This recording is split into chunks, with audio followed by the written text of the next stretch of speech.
मध्य प्रदेश में छतरपुर जिले के ऐतिहासिक खजुराहो मंदिर दुनिया भर के लोगों का ध्यान खींचते हैं।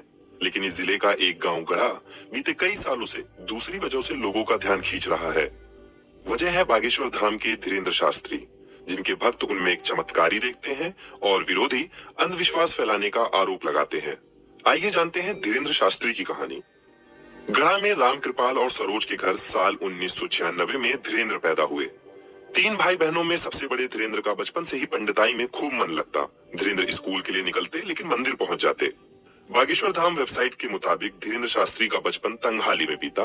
कर्मकांडी परिवार था, पूजा पाठ में जो दक्षिणा मिल जाती उसी से 5 लोगों का परिवार चलता। धीरेन्द्र ने अपने दादा सैतुलाल गर्ग से पंडिताई सीखी। फिर एक रोज धीरेन्द्र अज्ञातवास पर चले गए। गढ़ा गांव के एक शख्स ने बताया, धीरेन्द्र पता नहीं कहां पर 1 साल के लिए गायब हो गए थे। लौटे तो एकदम अलग थे। धीरे धीरे विधायकों बाहुबलियों का आना शुरू हुआ। आप ये समझो कि ये बने तो कांग्रेस नेताओं के कारण है, पर आज जो हो रहा है उसमें भाजपा का रोल है, वरना 5 साल पहले तक तो ये साइकिल और मोटरसाइकिल से घूमा करते थे। धीरेन्द्र शास्त्री अब प्लेन और कई बार प्राइवेट जेट से चलते हैं। भारत से लेकर लंदन तक उनका सम्मान होता है। बागेश्वर धाम मंदिर वाली जगह पर पहले एक प्राचीन शिव मंदिर था और उसके पास ही बालाजी का मंदिर। चंदला विधानसभा के पूर्व विधायक और मौजूदा बीजेपी विधायक राजेश प्रजापति के पिता आरडी प्रजापति कहते हैं, इन लोगों के पास घर द्वार कुछ नहीं था। पास में एक सामुदायिक भवन था जिसमें ये लोग बरसाती डालकर रहते थे, पूजा पाठ करते थे, गांव वाले मदद कर देते थे। धीरे धीरे इन्होंने दरबार लगाना शुरू किया।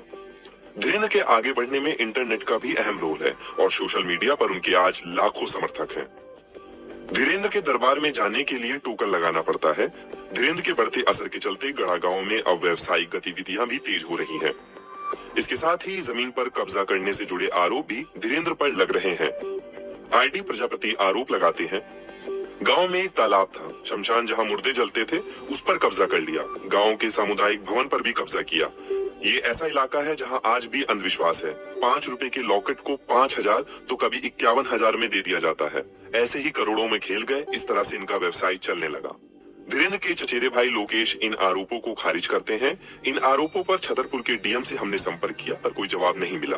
धीरेन्द्र के समर्थकों में स्थानीय नेताओं के अलावा कैलाश विजयवर्गीय, महाराष्ट्र के डिप्टी सीएम देवेंद्र फडणवीस, मध्य प्रदेश के गृह मंत्री नरोत्तम मिश्रा और नितिन गडकरी जैसे नेता भी शामिल हैं। धीरेन्द्र पर अंधविश्वास फैलाने के आरोप हाल के दिनों में तब और बढ़ गए जब अंधश्रद्धा निर्मूलन समिति के श्याम मानव ने धीरेन्द्र शास्त्री को उनके चुने हुए लोगों के बीच चमत्कार दिखाने की चुनौती दी थी। इसके बाद धीरेन्द्र के कार्यक्रम वक्त से पहले रद्द करने और मीडिया में खबरों के आने का सिलसिला शुरू हुआ। अपनी सभा में धीरेन्द्र शास्त्री भूत प्रेतों का इलाज करने का दावा करते हैं। वो मंच से बुदबुदाते हैं, फूंक मारते हैं। इनके सिर में चिमटा न ले जाएं। धीरेन्द्र कहते हैं, ये मैं नहीं कर रहा, बालाजी की कृपा है। धीरेन्द्र भक्तों की समस्या के अलावा फिल्मों पर भी बात करते हैं और हिंदू राष्ट्र बनाने की भी बात करते हैं। तुम हमारा साथ दो, हम हिंदू राष्ट्र बनाएंगे।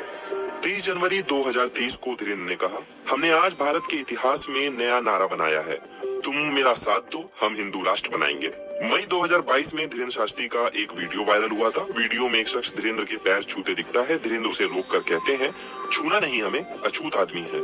हालांकि धीरेन्द्र ने बाद में कहा वो ऐसा इसलिए करते हैं क्योंकि उनके पास बालाजी का गदा रहता है और वो सब में राम देखते हैं। ऐसे में किसी का पैर छूना उनको सही नहीं लगता। इसके अलावा भी धीरेन्द्र के कुछ बयान चर्चा में रहे, जैसे सरकार कब तक गिराएगी बुलडोजर से, हिंदुओं को गिराना होगा। शायद आप सोच रहे होंगे कि धीरेन्द्र जो करते हैं वो असल में है क्या। इस सवाल के कई जवाब हैं। धीरेन्द्र से पूछेंगे तो जवाब मिलेगा, हम कुछ नहीं कर रहे, सब बालाजी कर रहे हैं और हमसे करवा रहे।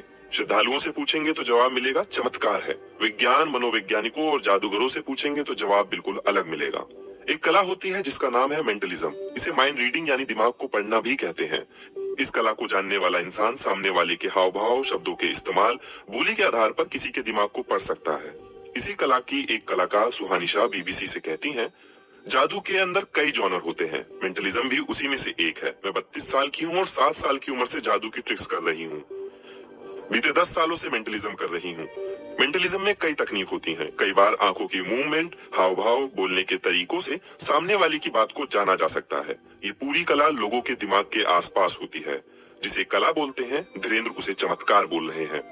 ऐसा नहीं है कि इस तरह से लोगों की परेशानियों को किसी कहे या अनकहे चमत्कार से दूर करने वालों में धीरेन्द्र शास्त्री अकेला नाम है। ईसाइयों मुसलमानों में भी कई ऐसे लोग हुए हैं जो कभी हालेलुया तो कभी कुरान की आयतें पढ़कर लोगों के दुख दूर करने का दावा करते दिखते हैं।